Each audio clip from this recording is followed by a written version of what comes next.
going to do, I'm going to prime my face with this Smashbox Photo Finish Foundation Primer, which is just my normal foundation primer. I don't want to really do anything out of the ordinary other than the different sponge applicator, so we're going to keep everything the same and go with that. So I'm going to put this on first, and obviously I only have part of my eyes done and I don't have my hair done or anything, and I'll do that at the end, so don't be too alarmed. This was my first ever cut crease attempt, by the way, and for somebody with extremely hooded eyes, this was not easy. So I don't even know if it looks good at all, but you can kind of see it.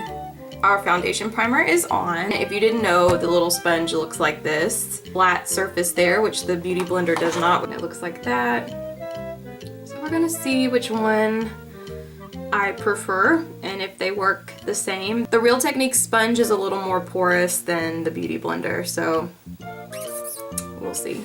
So this is the packaging. Beauty Blender runs for $5.99 at Ulta, which you can see right there's the price that I paid, which is significantly better than the Beauty Blender. Real Techniques by Sam and Nick Chapman, which if you haven't heard of Sam and Nick, it's Pixiwoo, and they have a YouTube channel and they do makeup looks just like I do, and I'll put a link down below for them. They're awesome, by the way. So it says that the flat edge contours around eyes and nose, so I'm assuming you're gonna put it there and around there. The sides blend large areas of the face, so like that. It says the tip covers imperfections, so I had a little bit of a problem with a new concealer I tried and it made my skin very angry.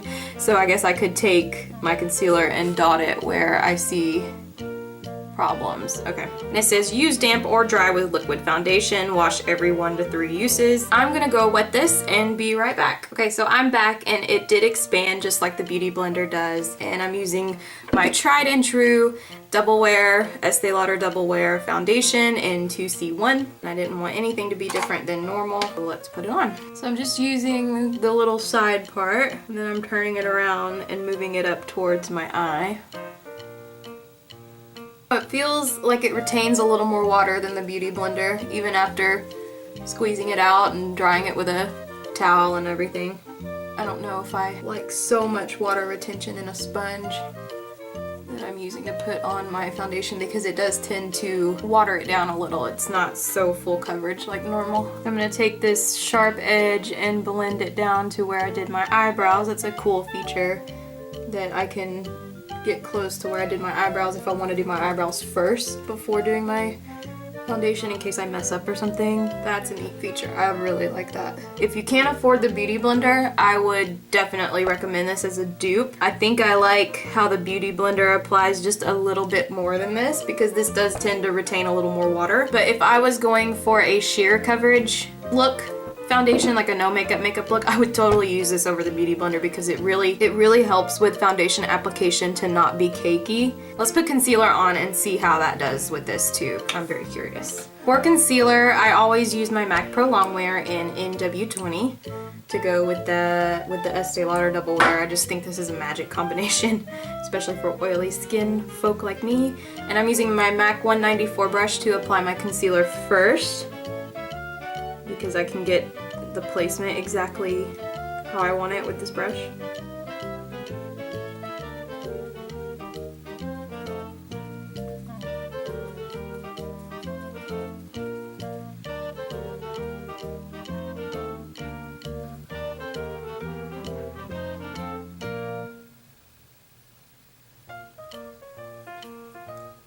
And I'm gonna blend that up to the temples.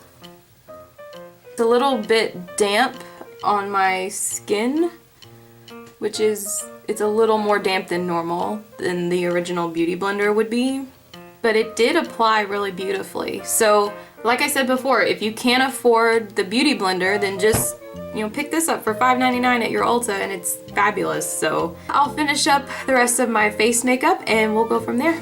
Hey guys, so I'm back and I just wanted to show you the finished product. Bear with me on this makeup look. This was very, very experimental.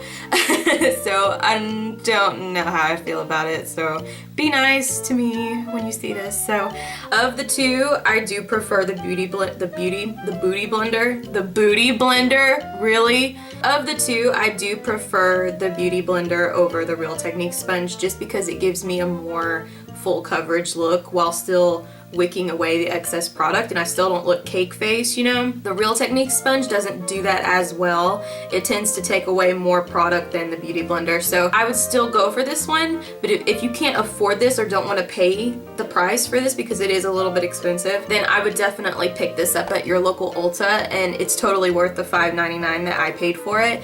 And if I decide to do a no makeup look, then I would totally use this because it wicks away more product. It puts a lot of moisture into your face. I'm so oily that I don't want so much moisture on my face. I'm trying to keep it, you know, more matte, but like I said, the no makeup look would totally work with this. So overall, it's definitely worth the buy. It's definitely worth having in your collection, and I would recommend it for the price. I just wouldn't recommend it for full coverage type looks, and if you're looking for something that does cover. Yeah, so that's about it for my review. I hope this is helpful. I'll put a link in the drop box below with the Ulta link to this. I hope this helped you guys, and give me a thumbs up and subscribe if you enjoyed this video and you want to see more from me.